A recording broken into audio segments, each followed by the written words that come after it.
My wife cheated on me with my own younger brother, and I found out that the child was not mine, and all because I inherited 3.2 million. My sibling made my existence a nightmare, and later I discovered he got my wife expecting, and our child wasn't mine. Now he's attempting to re-enter my life after our parents renounced him and left me their 3.2 million legacy. I have a younger brother named Kyle who has loathed me for as long as I can recall. If you're thinking it was due to envy, you would be mistaken. I was not the preferred child VJ he was. Let me provide you some background. My mom always indulged my younger sibling. He was the golden boy in our family. Mom would prepare his meals, do his laundry, and even ask me to assist him with his schoolwork. I was expected to help just because he was family, but this favor was never returned to me. I came to accept it as I was quite self-sufficient, perhaps partly my fault for accommodating his demands without expecting anything in return. He never assisted me when I needed it, and only reached out when he required something from me. I was a quiet, introverted child who enjoyed studying and keeping to myself, while he was exactly like our dad VDJJ, boisterous and loud. I also tend to be direct and honest, not sugarcoating things. I believe my mother might have developed a negative view of me due to my honesty.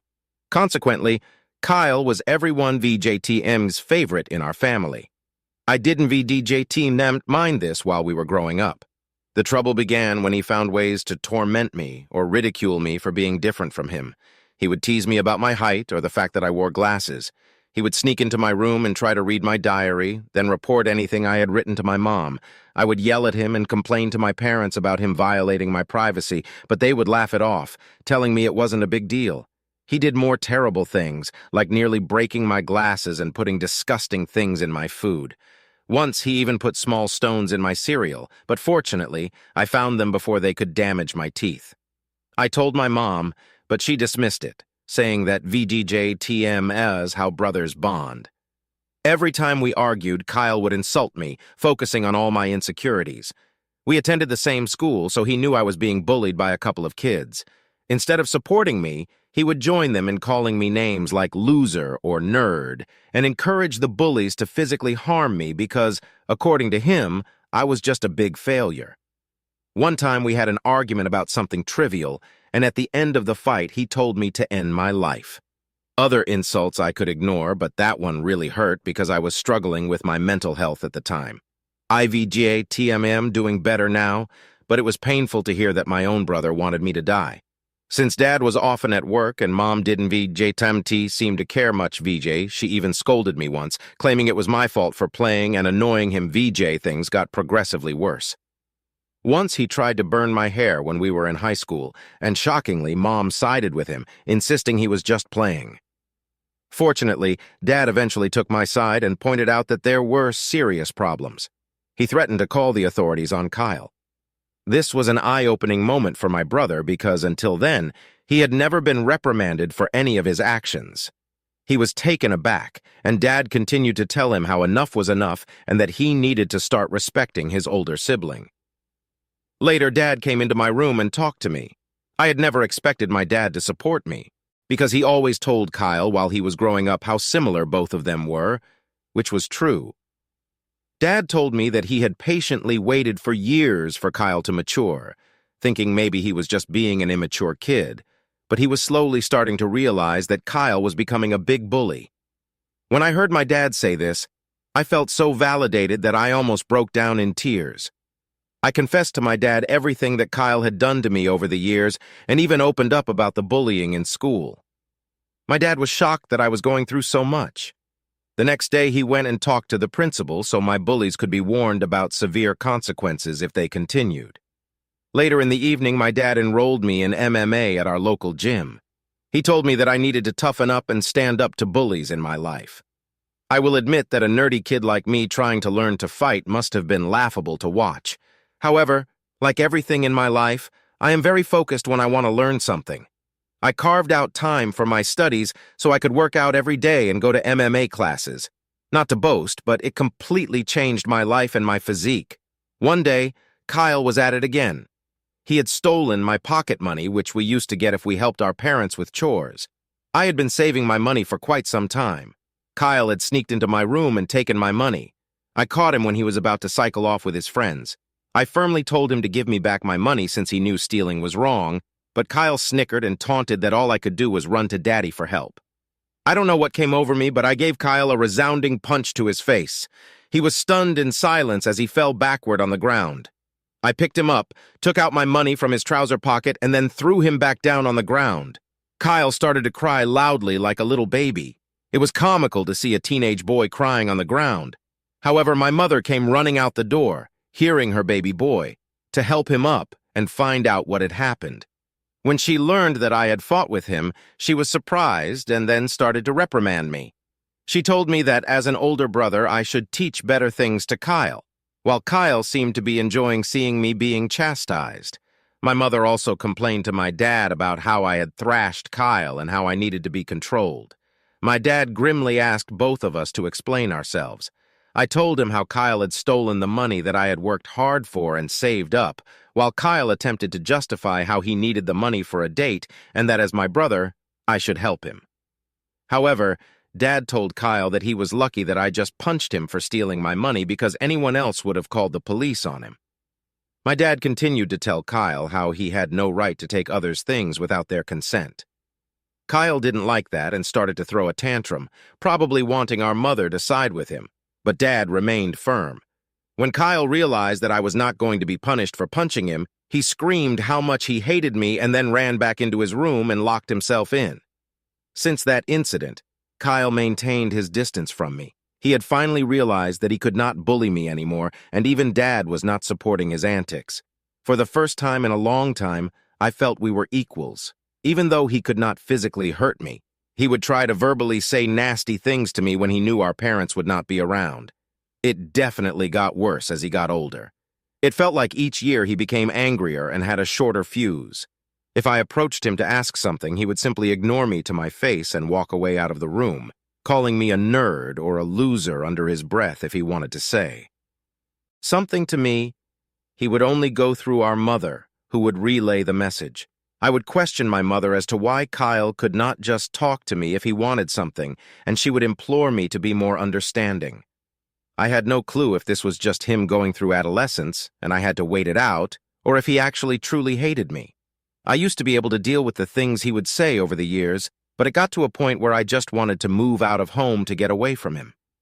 I would go to my mother countless times asking if she could mediate a sit-down conversation for all of us to talk it out, but she always refused, saying she didn't want to get involved. I even asked for her opinion on why he treated me that way, but she would just brush off the question. Eventually, I went away to my dream university since I was a top student and was even qualified for a scholarship. My dad threw a party for me, and my mom seemed proud of me also. However, Kyle remained aloof and distant, barely acknowledging my achievements. The day I left for university was a mix of excitement for the future and relief to escape the toxic environment at home.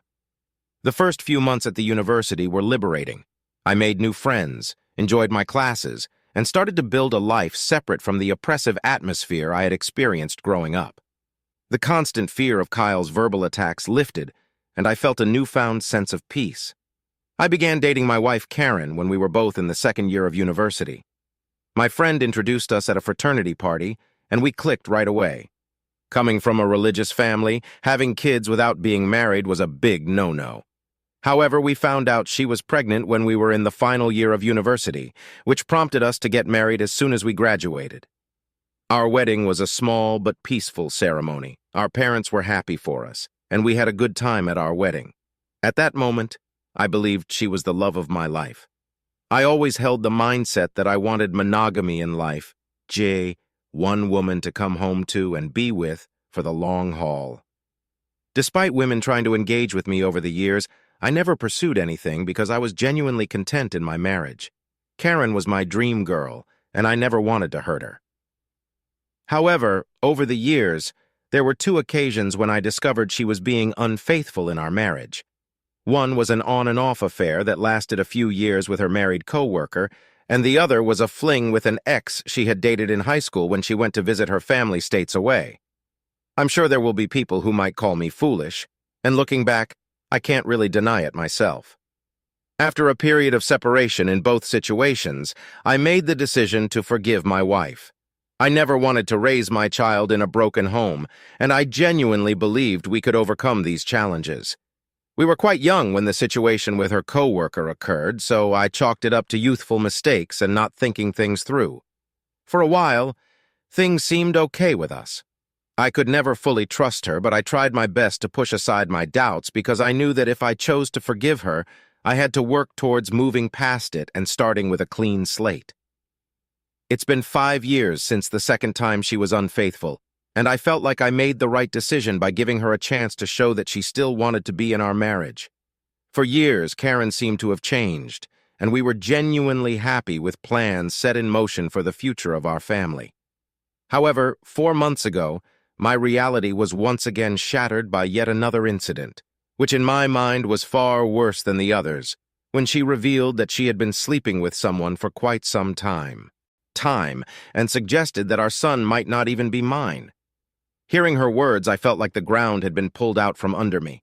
A mix of shock, betrayal, and disbelief overwhelmed me. I struggled to comprehend the enormity of what she had just disclosed. In a daze, I managed to ask her why she had kept such a significant secret and how she could have done something so devastating.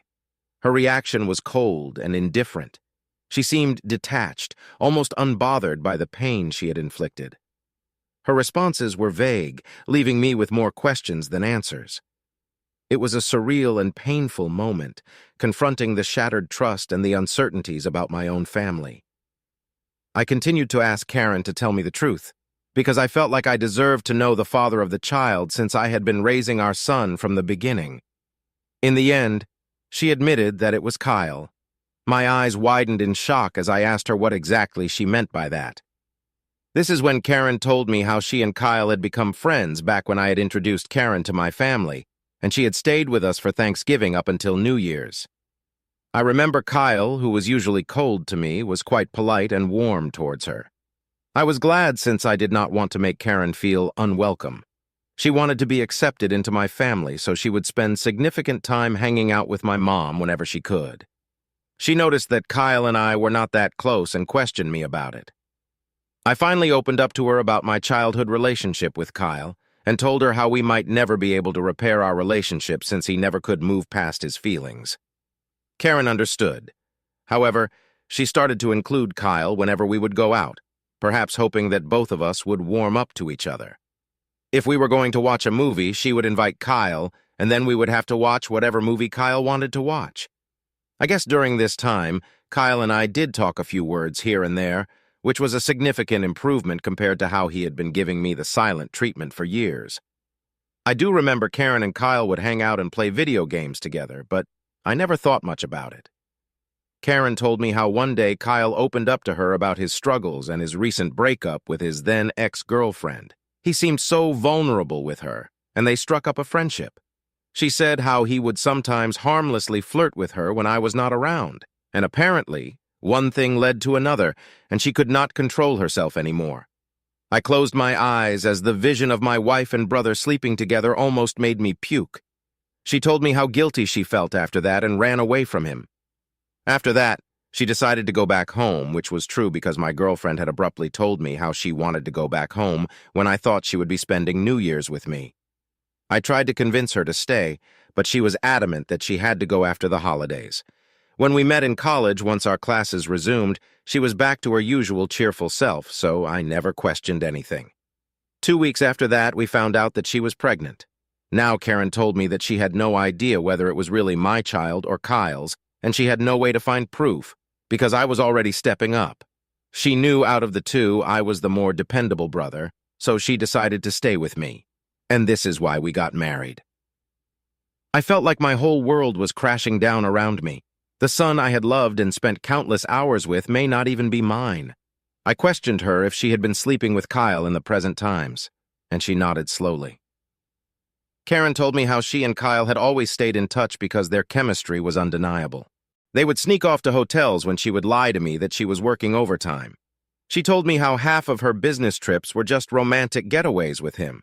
I asked Karen why she would even be married to me if she really wanted my brother, but Karen told me how she did not want to be the one to break off a marriage, and seeing how I was such a wonderful father to our son, she had stayed with me all this while. In her words, she had made a mistake, and she didn't know when to stop. I simply told Karen that I was glad that she told me the truth and that I was going to pack up and move out. Karen started to cry and ask for my forgiveness, telling me how I was supposed to scream and yell at her, but here I was calmly thinking of my next move. I remained quiet while I walked to my cupboard and started packing some of my clothes into my suitcase. Karen kept saying how if I really loved her, then I should try to at least fight for her, and that mistakes happen in every marriage. When she realized that I was not going to do anything, she changed her tactic and told me how my son would be affected if we got a divorce, and how children should not be brought up in a broken home. I reminded her how I may not even be the father, which then reduced her to tears, and she started to yell at me about being cruel, and how I could easily walk away when I had been there for the child since his birth. It seemed like my wife believed there was nothing that could make me want out of our marriage. I guess it was partly my fault for letting a lot slide in the past. While I did have some love for her, it felt more like it stemmed from the fact that I thought we had a son together and had been together since college. Karen continued to claim that it was not too late and that we could work things out, but I struggled to believe it and felt like I had no more patience to deal with her. Trust was a major issue for me, and her words felt empty. Even if I forgave her, I could never forget that she had slept with my own brother. I've always believed that people could make mistakes and be forgiven because we're all flawed, but this went beyond a certain limit. I left her crying on the doorstep and checked into a hotel. The next day, I went straight to my parents and told them everything about my wife's affair with Kyle and how they had been sleeping together for years behind our backs. The shock on their faces was evident. My mother, true to her nature, initially tried to defend Kyle, telling me that this could not be true since her boy could never do something like this to his own brother. Determined to expose the truth, I requested my parents to remain silent and allow me to call Kyle right in front of them. I told them not to make a sound since this is how I could expose Kyle's true colors. I wanted him to think that it was just a private conversation between us so that he could hopefully let his guard down. As Kyle picked up, I laid it onto him and confronted him with the revelation of his affair with my wife. Initially, he denied it vehemently and refused to accept it. Then, when I told him that Karen had admitted to everything, he started to blame Karen, labeling her as characterless. He told me that it was not his fault if women were attracted to him and that he was the better-looking brother. I told him firmly that I was going to expose him in front of everyone. When Kyle mocked that no one would believe me and that he was the golden child anyway, I scoffed at his arrogance and thanked him for confirming the truth, since our parents had heard everything. Kyle went quiet and then spluttered to explain himself, stumbling over his words in an attempt to salvage his image. My mother, still grappling with shock, demanded an explanation from Kyle. He stuttered through a feeble attempt to justify his actions, blaming everyone else but himself, and desperately trying to shift the blame onto Karen. I could see my mother, who was once protective of her favored son, now felt a mix of disappointment and anger. In that charged moment, I felt a strange sense of vindication. For years, I had endured Kyle's torment. Now the truth had come to light, and the roles were reversed. It was Kyle who stood exposed, his actions laid bare for everyone to see. As Kyle's words faltered, my father, usually reserved in his expressions, couldn't contain his disappointment. He asked me to pass him the phone and went off on him.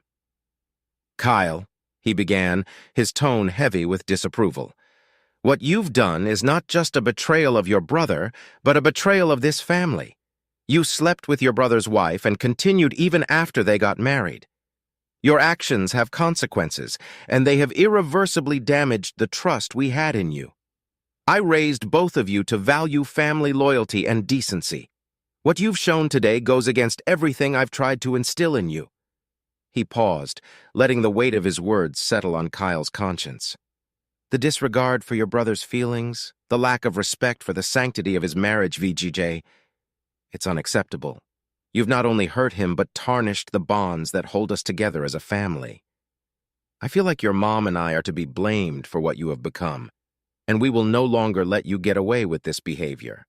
Starting today, I am cutting you off from the college funds that I set up for you. You can figure out on your own about your university fees. I will also not be funding your lifestyle anymore. You think it makes you more of a man to sleep with married women?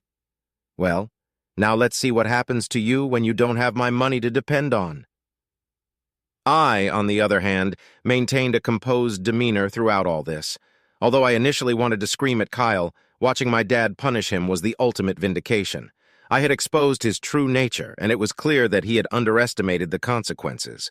Kyle, persistent in his protests, continued to justify himself, but my father swiftly ended the call, shutting down Kyle's attempts to explain away his actions. My mom came up to me and hugged me. It had been a while since we shared such a moment, but in that embrace, there was unspoken understanding and support amid the family turmoil. She apologized to me for not believing me all this time. I felt like my 14-year-old self would never have imagined this moment VGJ being vindicated and embraced by my mother. After that, my dad helped me find a good lawyer so I could divorce Karen. She and her lawyer tried to fight dirty by asking me for alimony since I earned more than her, but luckily, her affair played heavily in my favor. We also had a paternity test for my son, and it was determined that Kyle was indeed the father of the child. I can't begin to describe how painful it was for me to digest this news. It was worse than when Karen told me that she had been cheating on me. I felt so enraged that my son didn't belong to me. However, I guess God works in mysterious ways because I decided to stay strong throughout all this. Karen begged me that I should keep visiting my son since he should not be punished for all this, but I just could not bear to see him. He reminded me of Kyle, and I hated it. After my divorce was finalized and I was finally free, I moved into my own bachelor pad. It felt surreal living on my own since I had got married so young and never really lived on my own.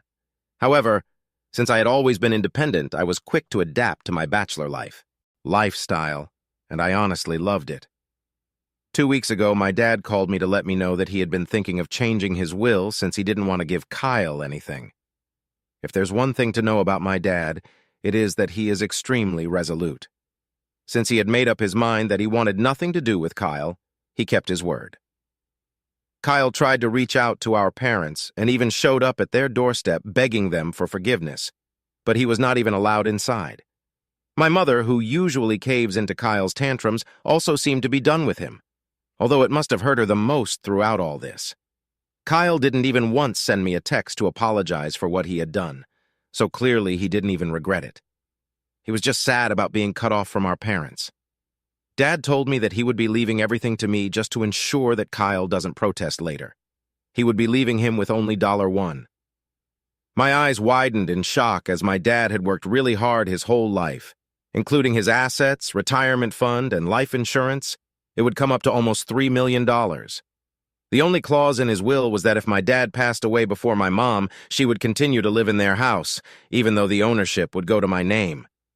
Of course, I didn't mind this since I would want to take care of my mom until her last days.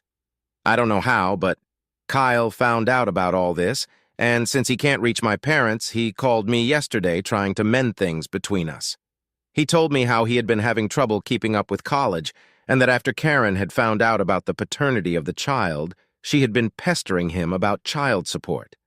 He told me that he had no money and was looking for part-time jobs, yet could not find anything. He begged me to talk to our family so we could start fresh since he really needed my help. I started to laugh in his face and told him that I was done with him and that he should have thought about all this before sleeping with my wife and getting her pregnant. Kyle started to argue that I was being unfair and that she was to blame also, to which I agreed and reminded him how I did divorce her and now she was his responsibility, so he should not be calling me complaining about her or her child since this was the consequence of his own actions. Kyle started to raise his voice, but I cut him off and reminded him that he was no longer the favored child in the family, but the black sheep who slept with his own brother's wife. Kyle started to cry at this point and told me how everyone had turned against him, including our grandparents and relatives, which was true, but this was no longer my concern. I told him that we were done and to never call me again since I was no longer his brother. Since then, I have been replaying the conversation over and over in my head. Although I hate my brother, I had never heard him cry, at least not since we grew up. I won't lie, but it did hurt me a bit that he was this helpless. So I guess I'm here to ask if I should talk to our parents about him, or would I be in the wrong if I don't?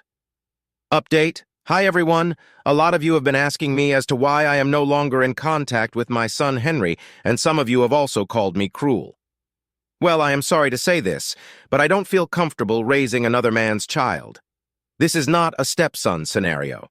In this case, I was led to believe that he was my son, and then I discovered that he was, in fact, my brother's son. Of course, I am hurt, and I have cried over it for days, but the reason I don't want any contact with Henry is because I no longer want Karen in my life. If I talk to her child, she will find a way to snake her way into my life again, and I need my own space. You can call me cruel or selfish, but I can't see him ever again, or at least not for a very long time. Update 2. Most of you have correctly guessed that it was in fact my mother who told Kyle about my dad changing his will, and he called me as a last resort to mend things. I did confront her in front of my dad, and she broke down. She told me how I had punished Kyle enough and that he had learned his lesson. My dad firmly told my mother that if she felt what Kyle did was forgivable, then he could no longer stay married to her, since he could never forgive him for this betrayal. His threat seemed to shut my mother up. My dad made it clear to her that if she ever talked with Kyle and we found out, then she could pack her bags and leave him. Like I said, my dad is a very stubborn guy. Hopefully, my mother will learn from her mistakes. Update 3. Hi, Reddit. It's been 5 months since my last update. My relationship with my parents has improved in the last couple of months. My dad and I go golfing every weekend, and he behaves with me more like a buddy than my own father. My mother, even though she misses Kyle, has stayed away from him. The last I heard about Kyle was from my cousin, who told me how Kyle had been asking everyone for money and, in the end, had to drop out of college when he could not afford to pay his fees anymore. He and Karen are living together, and he even has a job as a part-time mechanic. Apparently, they are raising Henry together, which is a good thing, I guess. I never bring up Kyle in my discussions with my parents, and neither do they. For everyone asking, I am doing quite well. I was promoted at my job 2 months ago, so my salary has improved significantly. I haven't been dating anyone since I feel like I still need time and space to heal. I've been going to a few therapy sessions, so I guess we will see how that works out.